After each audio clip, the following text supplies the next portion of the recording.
The moment Hazel walked into the hospital parking garage that Tuesday morning, she wasn't thinking about love. She was thinking about the fact that she had exactly 4 minutes before her first patient was scheduled. Her coffee had gone cold somewhere between the third floor and the ground level. And the one parking spot she always used, the one tucked just far enough from the elevator that nobody bothered with it, was taken. Not just taken. Taken by a black pickup truck parked so carelessly it was bleeding into the neighboring space, which meant her little Subaru had no chance of fitting. She sat in the car for a moment, just staring at it. Then she got out, because she only had 3 minutes now. She took the stairs, which she hated, and arrived at the wards slightly breathless, coffee still cold, bag strap sliding off her shoulder. Her colleague Janet handed her a chart without looking up. Room 4's been waiting. Hazel didn't think about the parking spot again for the rest of the day. She thought about it the next morning, though, when she came in and the same black truck was in the same spot. She circled the level twice before finding a space near the pillar, the one that made her feel slightly claustrophobic every time she squeezed out. On the third day, she left a note. She wrote it in her neatest handwriting on the back of a prescription pad sheet, which she immediately regretted because it looked slightly clinical. This spot is informally reserved by about half the nursing and resident staff on the 7th floor. There are open spots on level 4. Please consider parking there. Thank you. The next morning, a note was tucked under her windshield wiper. Not her car specifically, she realized later he couldn't have known which car was hers, but on every car near his truck. The note said simply, "Parking garages don't have reservations. I checked." She read it twice. Then she put it in her coat pocket and went upstairs. She would have forgotten about the whole thing. She was good at letting small irritations go. It was basically a survival skill in emergency medicine, except that on Friday she finally saw him. She was walking in as he was walking out, and they both stopped. He was taller than she expected. She wasn't sure what she expected. Something less put together maybe, given the parking. He had on a gray jacket, a laptop bag over one shoulder, and he was looking at her with a kind of cautious recognition, the way people look when they're not sure if they're about to have a problem. "Is it you?" he said. "The prescription pad? Is it you?" She said. "I checked." They looked at each other. "I have a meeting," he said. "I have a patient," she said. They went their separate ways. Hazel rode the elevator up to 7, and somewhere between the lobby and the surgical floor she thought, well, at least now I have a face to be annoyed at. It was oddly satisfying. She mentioned it to her friend Kezia over lunch, mostly just to vent. Kezia was a physical therapist on the rehab floor and had the particular quality of making everything sound like a therapy prompt. "So he's real," Kezia said, picking at her salad. "He exists in the physical world. How did that feel?" "Kezia, I'm just asking. It felt like I wanted my parking spot back." Kezia smiled into her food. "Sure."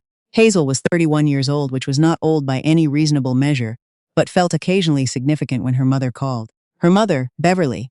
Actually, she went by Bev, and hated when her daughter called her Beverly. But Hazel did it anyway out of old habit, called on Sunday mornings, with the devotion of someone who had made it a spiritual practice. That particular Sunday, she called with news.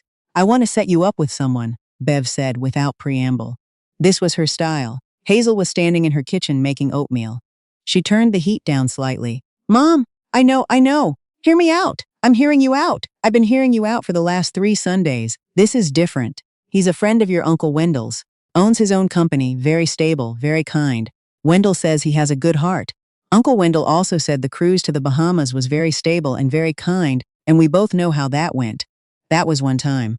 Hazel's oatmeal was starting to bubble. She stirred it slowly. She was not opposed to meeting someone. She just objected, on principle, to being arranged like a piece of furniture. She had a whole life. Long shifts, a studio apartment full of books she hadn't read, a small orange cat named Professor who judged her silently from the windowsill. She was fine. "Just dinner," Bev said, "one dinner, at that Italian place on Crane Street you like. If it's terrible, you never have to see him again, and I will stop for, let's say 4 months. 4 months isn't very long. It's the best I can do. I'm a mother, we don't stop."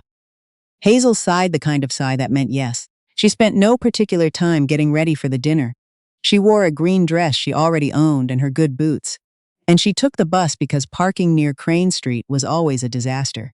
She was 12 minutes early, which she used to sit at the bar and drink half a glass of water and tell herself this would be fine. Dinner, conversation, a polite goodbye. Fine. She was still at the bar when she heard the door open behind her. She didn't turn around immediately. She was looking at the menu, which she already knew, trying to decide between the gnocchi or the linguine. She heard footsteps and felt, in the way you sometimes feel these things without logic, that the person stopping behind her was the one she was waiting for. She turned. He stopped. They stared at each other with the exact same expression, a kind of suspended recognition, like the brain working to catch up to what the eyes were already certain of. It was him, the parking garage. The gray jacket, except tonight it was a navy blazer. The same careful look on his face, except now it was laced with something closer to absolute disbelief. You, he said. You, she said. He sat down very slowly on the bar stool next to her, as if he wasn't sure his legs would cooperate. Your name is Hazel? Your name is. She stopped because she didn't know his name. She'd never asked. She looked at him. What's your name? Miles. Miles. She turned it over in her head. It suited him somehow. She wasn't sure why. My uncle Wendell knows your uncle. Whoever it is that knows my mom. I went to college with Wendell. We played basketball together. He rubbed the back of his neck. I didn't know you were a doctor. I didn't know you existed outside a parking garage. He looked at her, and then, slowly, something in his face shifted. A reluctant smile, she would call it later, the kind that happens before the person is ready for it. For what it's worth, he said, I did start parking on level 4. I noticed, she said, which was true. She had noticed, and she had felt absurd for feeling relieved about it. The hostess came and asked if they were ready to be seated. They looked at each other.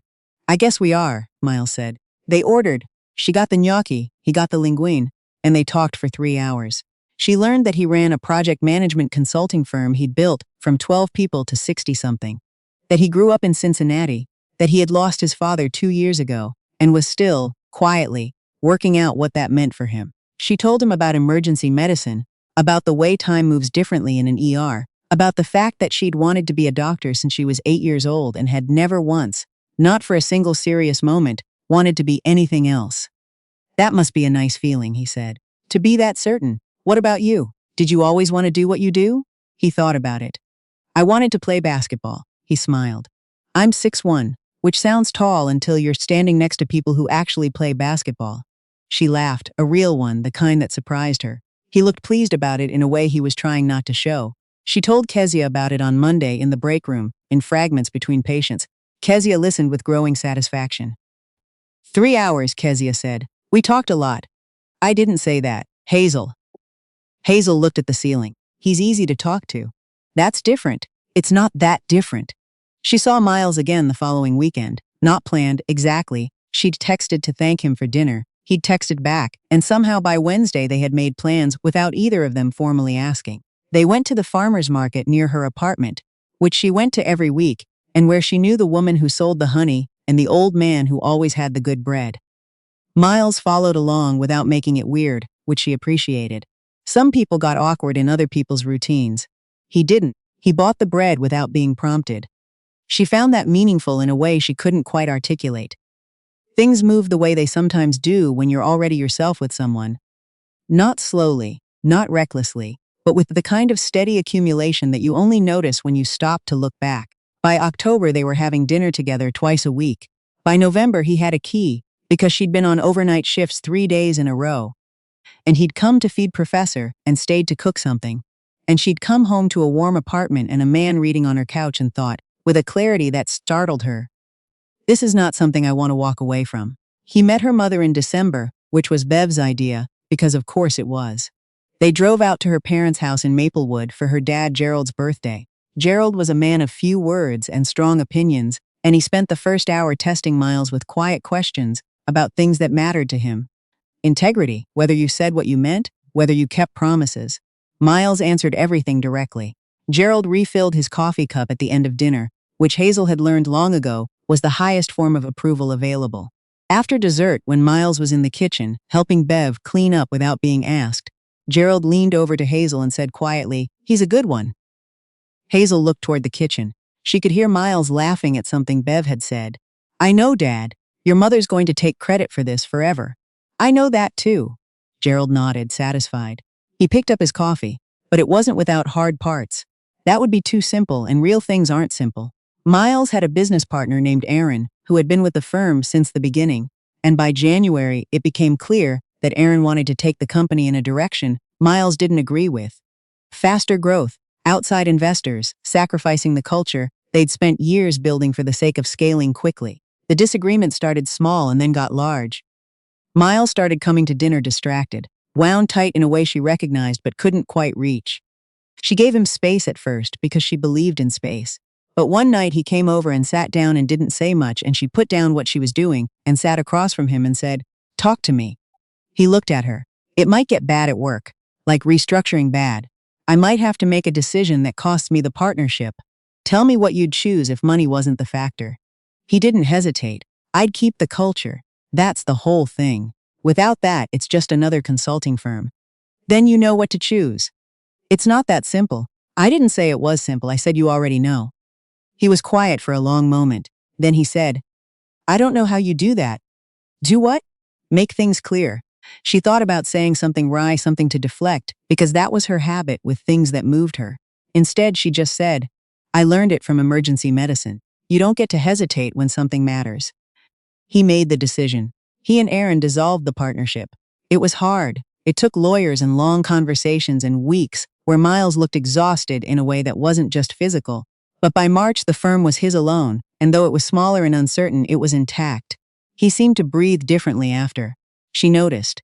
She also noticed, around that same time, that she was having thoughts she hadn't been expecting. Not doubts. The opposite of doubts. The kind of thoughts that settle quietly and stay. She was in the middle of a 12-hour shift when it happened, which was not the most romantic context. She was washing her hands between rooms, looking at nothing in particular, and she thought, "I want this for a long time. I want to keep knowing him." It wasn't a dramatic realization. It was just suddenly there, solid, the way things are when they've been true for a while and you've finally caught up to them. She didn't say anything to Miles right away. She wasn't sure what to say, or how to say it. She had always been better with facts than with the softer things.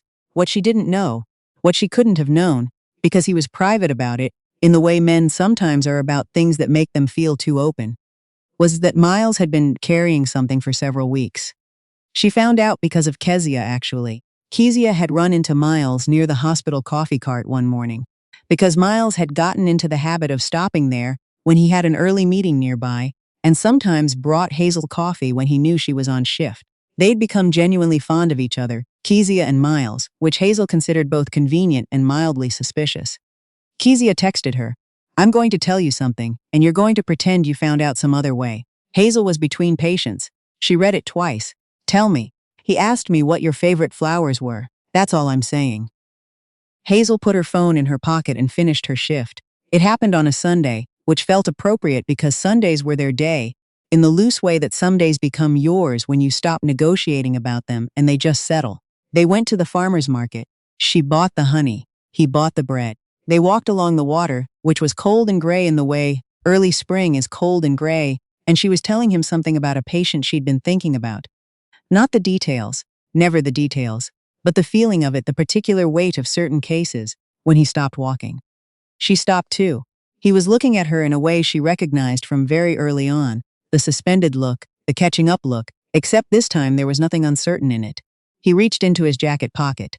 "I had a whole speech," he said. "Did you?" "I've been writing it for 3 weeks. It was good. It had structure." She looked at him. Her heart was doing something she didn't have clinical language for. "What happened to it?" "I forgot it the second we started talking." He looked almost frustrated with himself, and she loved him so much in that moment it was slightly ridiculous. "So I'm just going to say the part I can remember, which is that I spent about 6 months being annoyed at a parking spot before I found out it led me here, and I would like, if you'd let me, to spend considerably longer." He opened the box. She looked at the ring for a moment. Simple, elegant, exactly her, which meant he'd paid attention in all the ways that count. "I remember the structure of your speech," she said. "Parking garage setup, 3 hours, farmer's market. You just told it." He blinked. Then the reluctant smile came back. The one from the first night, the one that happened before he was ready. "Is that a yes, Miles? I just want to be sure." "That's a yes," she said. He put the ring on her finger. Around them the market moved along in its ordinary Sunday way. People with their bags and their coffee. The old man with the bread calling out to a child running toward the pigeons. Hazel stood in the middle of it, with Miles's hand holding hers, and thought about how strange it was. How quietly, stubbornly strange, that the best thing to happen to her had started with an annoyance she almost didn't bother to write a note about. Her mother cried when they told her. Gerald shook Miles's hand and then patted him once on the shoulder, which was Gerald at his most expressive. Bev called Hazel that evening, after they'd all had dinner and Miles had driven home, and she was already warming up to the full scope of the credit she intended to claim forever. I just want to say, Bev began. I know, Mom, I want to say it anyway. Hazel was sitting on her couch. Professor had arranged himself across her legs in his usual imperious way, and her ring caught the light from the lamp and she sat there in the quiet, ordinary warmth of her own life and said, with complete sincerity, "Thank you, Mom." Bev went quiet for just a moment. Then she said softly, "He has a good heart." "I knew it. He does," Hazel said. "He really does."